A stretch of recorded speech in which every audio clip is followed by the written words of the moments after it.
chamar. Não é ocultismo, mas um caminho profundo. Ele se ergue no espírito do mundo.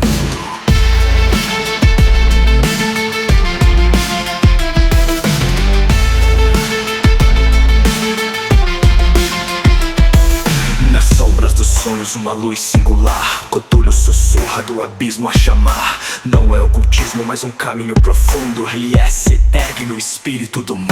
Jones escreve sobre a gnose negra na arte dos mitos. Prepare-se para uma viagem, hein? Uma viagem ao lado obscuro da espiritualidade, porque hoje a gente vai mergulhar nos mistérios do espiritualidade lacaniana. Isso mesmo, aquela inspirada no mestre do horror cósmico, o H.P. Lovecraft. E nosso guia para essa jornada vai ser o livro Quando as Estrelas Estiverem Corretas, Rumo a uma Espiritualidade Lacaniana Autêntica, do Scott R. Jones. Uma leitura, digamos, instigante. Instigante, com certeza. E o que mais me intriga é que a gente geralmente associa Lovecraft com puro terror, né? Mas tem toda uma filosofia por trás dos contos. É isso que a gente vai explorar. Como essa espiritualidade se manifesta, como ela é vista por quem a segue. Uma verdadeira imensão. E já de cara é importante a gente entender que a gente não está falando de simplesmente cultuar monstros, né? A espiritualidade eliana vai muito além disso. Ela explora temas como o horror cósmico ou a insignificância da humanidade diante da vastidão do universo. E a ironia é que o próprio Lovecraft era ateu, né? Ele criava esses mundos aterrorizantes, mas não acreditava em nada sobrenatural. Exato. E é aí que o trabalho de Jones se destaca. Ele tenta separar o Cthulhu da cultura pop, da essência da filosofia Lovecraftiana, mostrando que os grandes antigos não são deuses literais. Mas sim, como se fossem propriedades emergentes da consciência. Propriedades emergentes? Que conceito, hein? Você pode explicar isso melhor pra gente? Imagina que a consciência humana, em sua totalidade, tem um potencial imenso, com profundezas que a gente mal consegue imaginar. Os grandes antigos, nesse contexto, seriam como personificações de aspectos dessa consciência, aspectos poderosos e muitas vezes aterrorizantes. Entendi. Como se fossem arquétipos. Né? Mas em escala cósmica. E Cthulhu, por exemplo? Cthulhu representaria o quê? Cthulhu seria a personificação da gnose negra.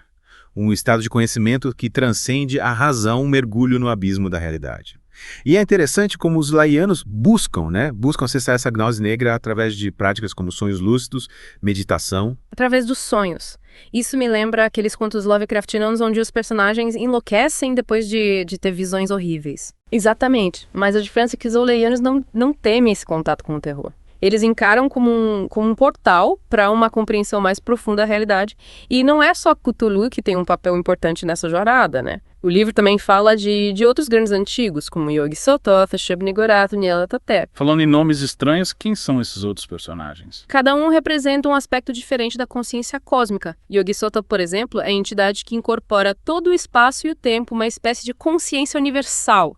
Já Shub-Niggurath é a deusa primordial da fertilidade, representando a força criativa do universo. Então, mesmo no meio do horror cósmico, tem espaço para a criação. Sem dúvida. Criação e destruição, né, são faces da mesma moeda. E a espiritualidade reliana abraça essa dualidade. E por fim, a gente tem o Nyarlathotep, o mensageiro dos deuses exteriores. Ele se manifesta de diversas formas, sempre testando, desafiando a humanidade. Ele seria como um professor cósmico, nos conduzindo por caminhos tortuosos em direção à gnose negra. Esses professores parecem bem intensos, hein? Mas me diz, como essa filosofia se traduz em práticas? O que os orlaianos realmente fazem? Bem, além do trabalho com sonhos, meditação, a arte tem um papel fundamental. Eles usam a arte como um portal para acessar a gnose negra, expressando inexplicável através de pinturas, esculturas, música. Ou seja, horror cósmico vira inspiração artística. Interessante, né? Não para por aí. O livro fala de rituais, de experiências com estados alterados de consciência. É um caminho bem diferente das religiões tradicionais, com certeza. E falando em caminhos diferentes, o livro também menciona a relação dos orlaianos com a morte. Pelo que eu entendi, eles não a temem, né? Exato. Para eles, a morte não é o fim, mas uma transformação, uma passagem para outro estado de ser. Lembra daquela frase? Aquilo não está morto, o que pode eternamente jazer, e com estranhos éons, até a própria morte pode morrer. Sim. Me arrepio só de ouvir.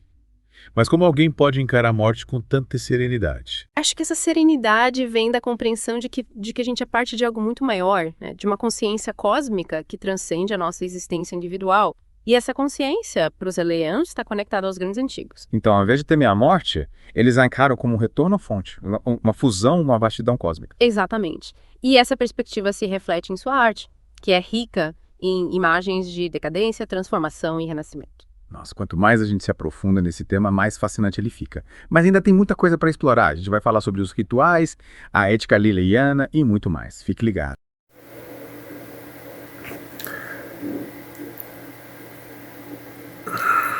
O livro que terminará essa saga na magia de Necronomicon será o Grimório Necronomicon, que será apresentado no próximo domingo, com a conclusão desse ciclo de obras, nos mostrando e nos abrindo as portas dos mistérios de Necronomicon.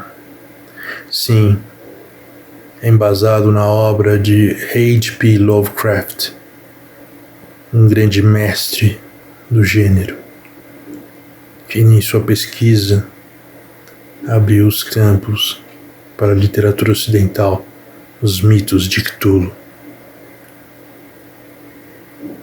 Seja convidado ou convidada para entrar nesse mistério. Esse mistério que tanto assusta, mas, ao ser acessado no esplendor da magia do caos, embasou essa magia com tanto poder. Não peça para saber quando ou quanto tempo eles são antigos, pois não há tempo nesse plano. Convido-lhe a entrar e satisfazer-se entre nós. Aqui no... Hora da magia do caos. Estamos de volta, hein? Mergulhando fundo na espiritualidade eliana. Da última vez, a gente explorou a relação dos alienos com os grandes antigos. E essa busca pela gnose negra, né? Agora eu queria entender melhor como essa filosofia se traduz em ações, em práticas no dia a dia. É porque até agora parece tudo muito abstrato, muito conceitual, né? Como é que alguém vive essa espiritualidade? O Jones fala bastante sobre a consciência feiticeira como um conceito central. Ele argumenta que, como espécie, a gente já é a expressão genética da feitiçaria, constantemente alterando a consciência e moldando a realidade. Pera, então a gente já seria tipo magos por natureza. Exato. Só que a maioria de nós vive num estado de sono mágico, por assim dizer. E Cthulhu, com a sua mente vasta e poderosa, serve como um modelo dessa consciência feiticeira. Mesmo adormecido, ele influencia o mundo através de sonhos e visões. Então a ideia é despertar esse potencial mágico que já existe dentro de nós. Isso mesmo. E para fazer isso, o eliano busca se libertar dos limites da personalidade fixa. A ideia é cultivar uma identidade fluida, adaptável, capaz de se moldar às diferentes situações e dimensões da realidade. Então, em vez de ter uma personalidade definida, você seria como um camaleão cósmico, Isso. se adaptando a cada canto do universo. Perfeito. O Jones usa a metáfora de coletar nomes, ou seja, assumir diferentes personas, máscaras, para navegar pelos ângulos estranhos da realidade. É como se a multiplicidade de personalidades fosse uma ferramenta para acessar diferentes níveis de consciência. Mas e na prática?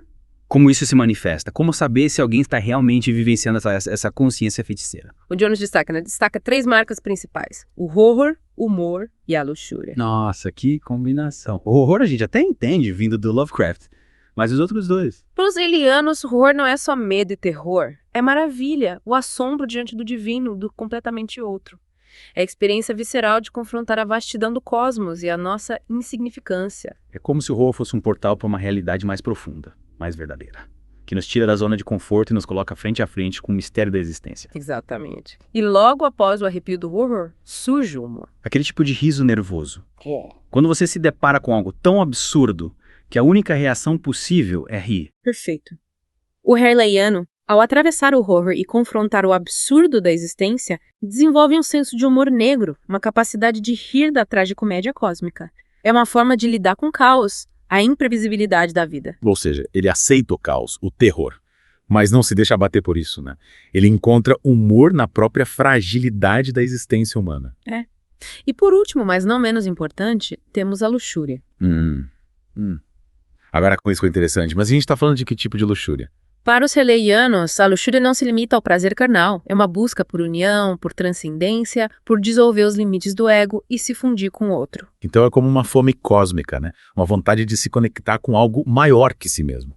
que pode se manifestar de diversas formas, inclusive através da sexualidade. Exatamente. Essa fome pode se manifestar na busca por conhecimento, em novas experiências, na expressão artística e sim também na sexualidade. Para os Raelianos, a sexualidade é um caminho para romper as barreiras da realidade e acessar estados alterados de consciência. E eles chamam essa abordagem de homossexualidade, certo? Mas como isso funciona na prática? A homossexualidade significa estar aberto a todas as formas de expressão sexual que conduzam à expansão da consciência. Eles rejeitam as normas sociais e abraçam a liberdade sexual como uma ferramenta para a transformação pessoal. Então a ideia é usar a sexualidade como um meio de transcender os limites do ego, de se conectar com o cosmos de uma forma mais profunda e visceral. É isso mesmo. Mas é importante a gente ressaltar que a homossexualidade para os uaianos não é uma desculpa para o abuso ou a exploração. A ética é fundamental nessa jornada. Que bom que você mencionou a ética, porque eu ia perguntar justamente sobre isso. Como garantir que essa liberdade sexual não se torne prejudicial? A ética raeliana se baseia no respeito mútuo e na busca por uma conexão genuína. Independentemente da forma que essa conexão assuma, o objetivo final é a expansão da consciência, o despertar do potencial mágico que existe em cada um de nós. E essa busca por conexão se estende até a própria morte, né? Os aiaranos encaram a morte de uma forma bem diferente da maioria das pessoas. Sim, eles não temem a morte. Eles veem como uma transição para outro estado de ser. Talvez uma imersão ainda mais profunda na consciência cósmica. É como se a morte fosse uma volta para casa, um retorno à fonte primordial da qual a gente veio. Exato. E essa visão se reflete na arte aliana, que é rica em imagens de decadência, transformação e renascimento. E essa arte, como ela se manifesta na prática? A gente pode encontrar exemplos disso no mundo real. A arte lianã se manifesta de diversas formas, desde pinturas, esculturas e músicas até performances e rituais. O importante é que a arte, para os alianos, é um meio de acessar e expressar a gnose negra, de dar forma ao incognoscível e romper os limites da percepção humana. E o Jonas menciona algo sobre os alianos criarem seus próprios Necronomicons. Que história é essa? O Necronomicon, para quem não sabe, né, é um livro fictício criado por Lovecraft, um grimório cheio de rituais e conhecimentos ocultos. E os Orlaianos, inspirados por essa obra, criam seus próprios Necronomicons pessoais, que são, na verdade, diários mágicos. Registros de suas jornadas espirituais e experimentos com a gnose negra. Entendi. É como se cada Eliano escrevesse sua própria história de horror cósmico, documentando suas experiências e descobertas nessa busca por conhecimento proibido. Exatamente. E esses Necronomicons são tratados com grande respeito e sigilo, pois contêm os segredos e as revelações de cada praticante. E você acha que a gente conseguiria ter acesso a algum desses Necronomicons? Seria fascinante dar uma olhada nesses registros, entender como a mente de um Kaliano funciona. É difícil dizer. O Jones não entra em detalhes sobre o conteúdo desses diários, mas ele descreve um ritual que ele realizou, uma espécie de invocação da energia rileiana em um local abandonado, à beira-mar. Talvez esse relato nos dê algumas pistas sobre a prática dessa espiritualidade. O ritual eliano, de verdade. Me conta mais sobre isso. Era noite de agosto, aniversário de Lovecraft, e o Jones se preparou para um ritual solitário em um ponto isolado da costa. Ele levou consigo uma mochila cheia de objetos, incensos, taças tibetanas, uma máscara ritualística, uísque, charutos. Uau! Tudo meticulosamente escolhido para criar a atmosfera propícia para o contato com o outro. Parece que ele estava montando um cenário para o filme de terror. Mas qual é o objetivo desse ritual? Ele queria invocar a energia Yayana, abrir um portal para o outro e se conectar com a gnose negra. Ele montou um círculo com fios e páginas de escrita automática, iluminado por spots de luz, e começou a entoar cânticos e realizar movimentos ritualísticos. E ele conseguiu. Ele sentiu alguma coisa. Ele descreve a sensação de entrar em um estado alterado de consciência, né? À medida que a noite avançava, ele sentia a presença de algo antigo e poderoso se aproximando, os limites entre o real e o irreal se dissolvendo. E o que aconteceu depois? Alguma entidade cósmica se manifestou. De repente, duas pessoas aparecem. Um poeta e uma jovem que ele conhecia de vista. Ambos atraídos pela promessa de um encontro com um desconhecido. E à medida que a noite avançava, John sentia a presença do outro se intensificar. Seus movimentos se tornavam mais bruscos, sua voz assumia tons culturais e ele começava a falar em glossolia, a linguagem dos deuses. Ele estava em transe, Sim. possuído por alguma entidade. Ele se colocava à disposição dos presentes, respondendo perguntas, interpretando sonhos, agindo como um oráculo. As fronteiras entre o eu e o outro se diluíam, e a gnose negra, a sabedoria do abismo, se manifestava através de suas palavras e ações. E como reagiram os convidados? Eles se assustaram com essa manifestação. Cada um, né? Cada um à sua maneira. O poeta se entregou ao êxtase, entoando cânticos a Cthulhu, celebrando a iminência do despertar dos grandes antigos. A jovem, por outro lado, sentiu medo, uma repulsa visceral diante daquela manifestação do outro. E como o Jones lidou com essa reação de medo, ele tentou acalmá-la. Ele acolheu o medo da jovem, mas não tentou dissuadi-la. Apenas a confortou, a protegeu da intensidade da experiência, usando a música e a poesia como escudos contra a energia cósmica que os envolvia. Interessante, ele reconheceu o medo dela como uma reação natural, né, ao contato com o outro, mas não tentou negar ou reprimir esse medo. Ele simplesmente acompanhou nessa experiência, respeitando seus limites. Exatamente. E no final do ritual, cada um seguiu seu caminho, carregando consigo as marcas daquela noite, né? Inesquecível. Jones, exausto mas realizado, deixou para trás a sua máscara ritualística, uma oferenda aos poderes que ele havia invocado. Que experiência, hein? Mas e aí, o que a gente pode tirar de tudo isso? Dá para aplicar esses ensinamentos raíanos na vida real, sem ter que invocar entidades cósmicas? Acho que a grande lição é que a gente pode se inspirar nos princípios relianos para cultivar uma consciência mais aberta, mais curiosa, mais disposta a questionar as verdades pré-estabelecidas e a explorar os cantos obscuros da realidade. Ou seja, abraçar o horror, o humor e a luxúria como ferramentas para expandir a nossa consciência e romper os limites do ego. Exatamente. E quem sabe nessa jornada a gente encontra o nosso próprio eu, o nosso estado de ser, a nossa conexão com a vastidão cósmica. Essa é uma ótima reflexão para a gente encerrar a segunda parte da nossa imersão na espiritualidade eliana. Mas ainda tem muito a ser explorado. Na próxima parte, vamos mergulhar na visão eliana sobre a morte. E o que podemos aprender com essa perspectiva, né? Tão singular. Fique ligado. Pessoal, vou lhes passar. Então, pessoal, eu tenho insistido muito com o Necronomicon, porque ele é muito importante para a magia do caos. É necessário eu abordar todos esses livros, pois é a porta de entrada dentro da linha da magia do caos. Muitas pessoas dentro da magia do caos mesmo não usam essa linha de atividades. Tudo bem, faz parte, mas o princípio da magia do caos tinha uma relação muito grande com isso. Então é necessário eu expor todos esses temas. Eu tentei fazer a abordagem mais completa possível. No entanto, acredito que ainda faltam alguns títulos, como esse que está demonstrado para vocês. No entanto, o conteúdo desse Necronomicon Spellbook já está no Grimório Necronomicon, que vai ser apresentado finalmente nesse domingo. Então, fiquem calmos, vai acabar e em breve teremos novos. A partir da segunda-feira que vem já terá novas linhas de atividades intensos e atrativos a outras linhas de atividade que podem ou não ser praticados dentro da magia do caos. É isso aí. Abraço, pessoal. De volta para a parte final da nossa imersão na espiritualidade eliana. A gente já explorou bastante coisa, os grandes antigos, a gnose negra, a arte, os rituais. E agora, para fechar com chave de ouro, vamos encarar um tema que a maioria das pessoas prefere evitar. A morte. A morte, né? A morte, é verdade, a morte é um tabu em muitas culturas, mas na espiritualidade eliana ela tem um significado completamente diferente. Lembra daquela frase? Aquilo não está morto que pode eternamente jazer e com estranhos emos até a própria morte pode morrer. Sim, essa frase me deixou pensando por dias. É como se a morte fosse só uma ilusão, a etapa de um ciclo muito maior que a gente não consegue compreender. Os rileinos não encaram a morte com medo, mas com uma espécie de expectativa. Para eles, a morte não é o fim, mas uma transformação. Uma passagem para outro estado de ser.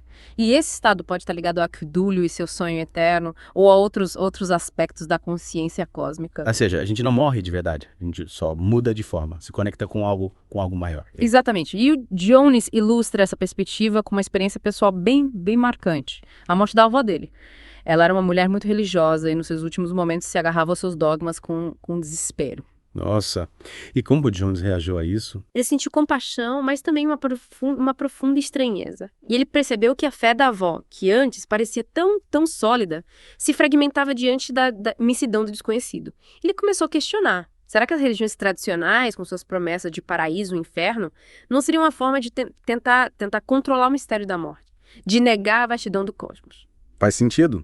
É como se a gente criasse essas histórias para tentar dar sentido a algo que, no fundo, a gente não consegue controlar. E a espiritualidade eliana, ao invés de tentar controlar a morte, abraça. Como parte da experiência cósmica. Exatamente. E essa perspectiva influencia a forma como os elianos encaram a vida. Se a morte não é o fim, se a gente é parte de algo muito maior, então a vida se torna uma jornada de descoberta, de exploração da vastidão da consciência cósmica. Mas, e aí? Como conciliar essa visão com a criação dos filhos? Como explicar para uma criança que a morte não é o fim, sem gerar medo ou confusão? O Jones reconhece a dificuldade, né, de ser pai nesse contexto. Ele sabe que as crianças precisam de segurança, de um mundo previsível. Mas ele também acredita que a gente não deve mentir para elas, nem tentar protegê-las da realidade. Ao invés disso, ele opta por prepará-las para encarar a vida de frente com todas as suas belezas e horrores. Ele conta para os filhos sobre os grandes antigos, a gnose negra, horror cósmico. Ele não entra em detalhes, claro, mas ele os estimula a questionar tudo, a buscar suas próprias respostas, a não se prenderem a dogmas ou crenças limitantes.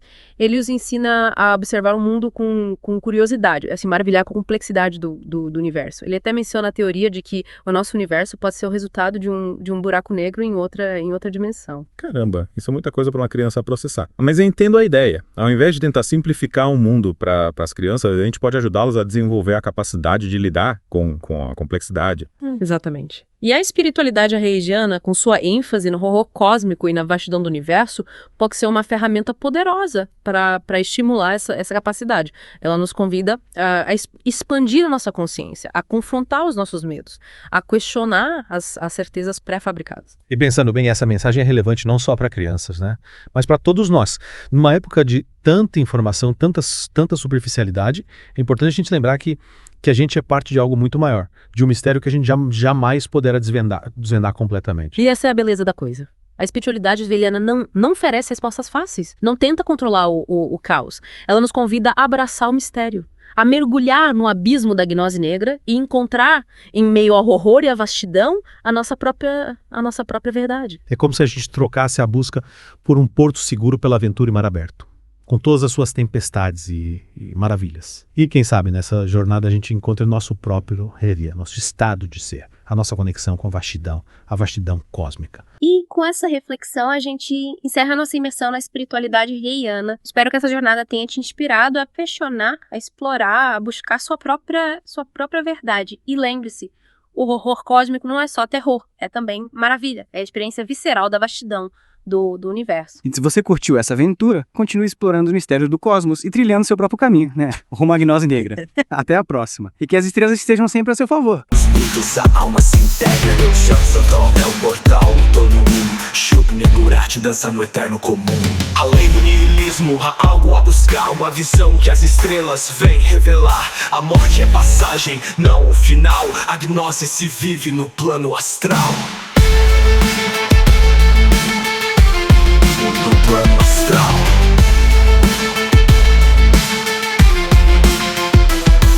Ele não é apenas um lugar perdido, mas o estado da alma, um fogo contido. Entre o caos e o cosmos, o divino flui, um chamado antigo que nunca se dilui.